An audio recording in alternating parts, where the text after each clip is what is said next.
Okay, class, we're about to start exam 4 review, chapter 7, 8, and 9.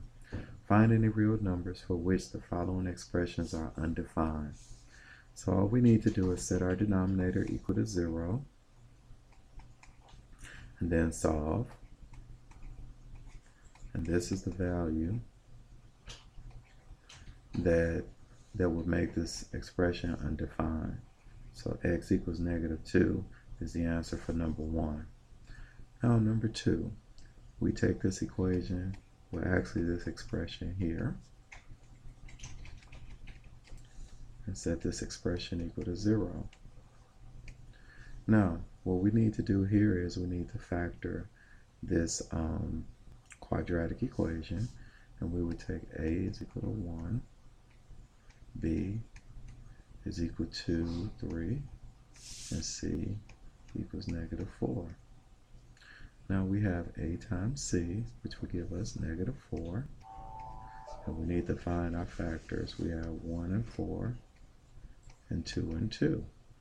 Now because a times c is negative and b is positive, that means that the lower numbers will be negative.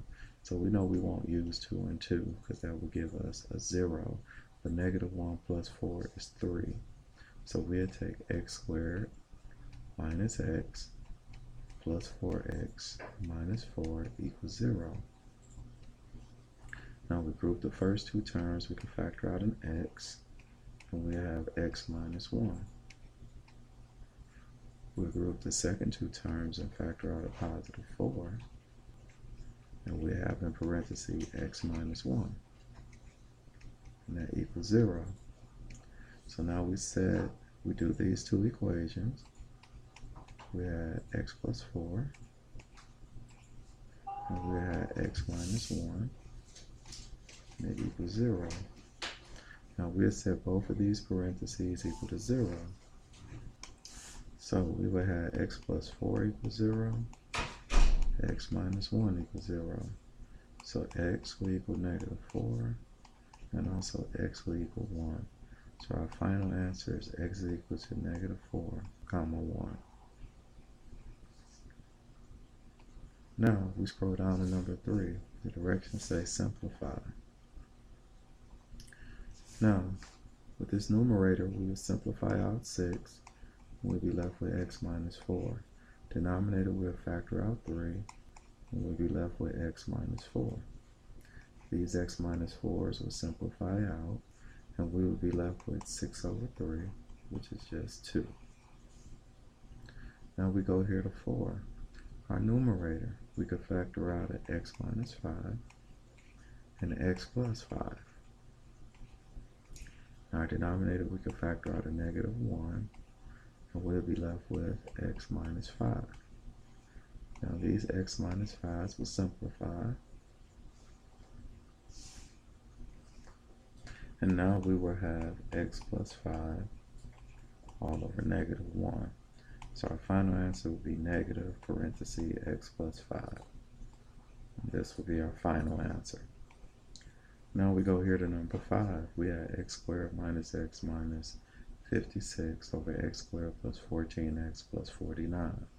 Now we could factor this. This factors out to be x plus 7 times x minus 8 all over. This would be x plus 7 times x plus 7. These x plus 7 simplify out. You have x minus 8 over x plus 7. Now, we scroll down here to number 6. It says perform the indicated operations. Now, what we need to do first here is factor. We can factor out a minus 3, a minus 7, all over a minus 7, times, we could factor out, this would be a plus 4, and a minus 3, all over. Let's expand this. This would be a minus 3 times a minus 3. Now, a minus 7 simplifies. A minus 3 and a minus 3 simplifies. A minus 3 and a minus 3 simplifies. And we're left with a plus 4. And that is our final answer. Now we come here to 7. We do the same procedure we did here for number 7. We had x squared minus 4y squared is to be x minus 2y times x plus 2y all over. We can factor out a 5 here, and we have x minus 3y. And we'll change this division to multiplication and take the reciprocal of this fraction here. We have x minus 3y all over x plus 2y. Now these x minus 3y's will simplify out. These x plus 2y's will simplify out. And you have x minus 2y all over 5. And this is the final answer for number 7. Now we come down here to number 8. Now with number 8, we're subtracting fractions. Now if you look here, we have the same denominator. So we know we carry over our denominator, which is x plus 6. Then we subtract our numerators. Now we will have x minus 5 minus 2x plus 3. Now x minus 2x is negative x. Negative 5 plus 3 is a negative 2 all over x plus 6. Now we could leave this, or we could factor out negative 1, and we add x plus 4 all over x plus 6. Oh, actually it's supposed to be x plus 2, not 4. And we're done. Okay, number 9. Now, in order for us to subtract this problem here, we must find the LCD. The LCD of 12 and 5 is 60. X to the 4th and x squared, we know is x to the 4th. And y cubed is y cubed. So our common denominator is 60 x to the 4th y cubed.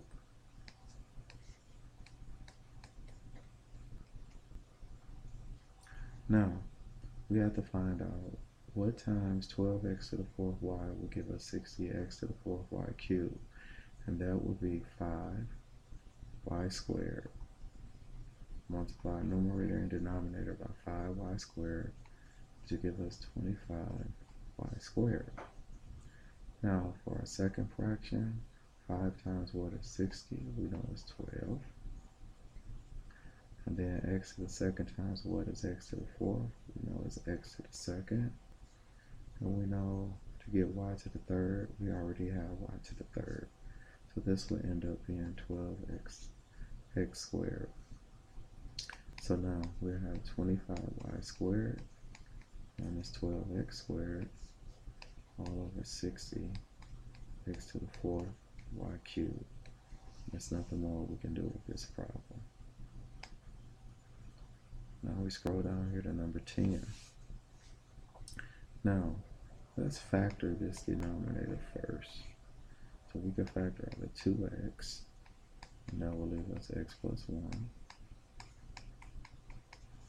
Now our common denominator here, or at least common denominator, would be 2x times x plus 1. So we'll write that down.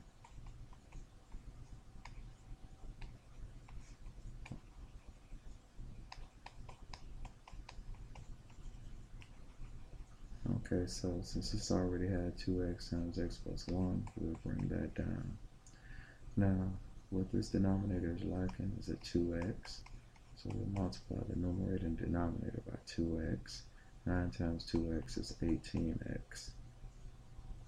So now we want to combine these fractions. Our denominator will be 2x times x plus 1. And our numerator will take 2x minus 18x, which is a negative 16x, then minus 7. Now, we can factor out a negative 1. And we have 16x plus 7 all over 2x times x plus 1. Now, we can leave it like this. Oh, also, there's another way we could write this as well. We put the negative in the center. We have 16x plus 7 over 2x times x plus 1. So either one of these would be fine. Now, we go back up here to number 11. We need to factor our denominators. So here we have x plus 2, x plus 1. Here we will have x minus 3 and x plus 1. Now we look for our LCD. Our LCD will contain x plus 2, x plus 1, and x minus 3. So we look and see what our denominators are lacking here. This denominator is lacking an x minus 3. So we'll multiply the numerator and denominator by x minus 3. This denominator here is missing an x plus 2. So now we'll multiply this x. We have x times x, which is x squared. X times a minus 3 is a minus 3x. Plus 3 times x is 3x. 3 times 2 is 6. All over x minus 3, x plus 2, and x plus 1. So we have x squared minus 3x and plus 3x will simplify out. Plus 6 over x minus 3, x plus 2, and x plus 1. And we're done. That's the final answer for number 11. Now we're going to have to move number 12. We need to rewrite this problem. We have 3 minus x over 8 divided by 9 minus x squared over 12. Now first we can factor out a negative 1. We'll have x minus 3 all over 8 times, we'll take the reciprocal, it'll be 12 over negative 1. This will be x squared minus 9. Now, we will have negative 1 times x minus 3 over 8 times 12 over negative 1 times x minus 3, x plus 3. Because this is the difference of two squares. These x minus 3's will simplify out. These negative 1's will simplify out. 4 goes into 8 twice. 4 goes into 12 3 times. So our final answer will be 3 over 2 times x plus 3. And that is our final answer. Now we come to problem 13. It says solve the following rational equations. Now what we could do is, since we have a fraction equal to a fraction, we could do cross multiplication. Because these are proportions, we could take 2x times 3 is equal to 5 times x plus 2. 2x times 3 is 6x. 5 times x is 5x. 5 times 2 is 10. Subtract 5x on both sides. And x equals 10. And that is our final answer for 13. Now with 14, what we would do here is we would look at all of our denominators and find a common denominator. The common denominator of 3x and 2x, our LCD would be 6x. So we would take 6x and multiply it by this whole equation. So 3 goes into 6 twice. 2x times 1 is 2x. X goes into x, they simplify out, and 6 times 4 is 24. 2x and 6x simplifies out to 3, and times 5 is 15. And 2 times 6x is 12x. Now, we subtract 2x on both sides. So we have 24 is equal to 15 plus 10x. Subtract 15 on both sides. And 9 is equal to 10x. Divide this out by 10. And x is equal to 9/10. And that is your final answer. Now when we come down here to 15, we can see our LCD will be the x minus 4. So we will multiply everything by x minus 4.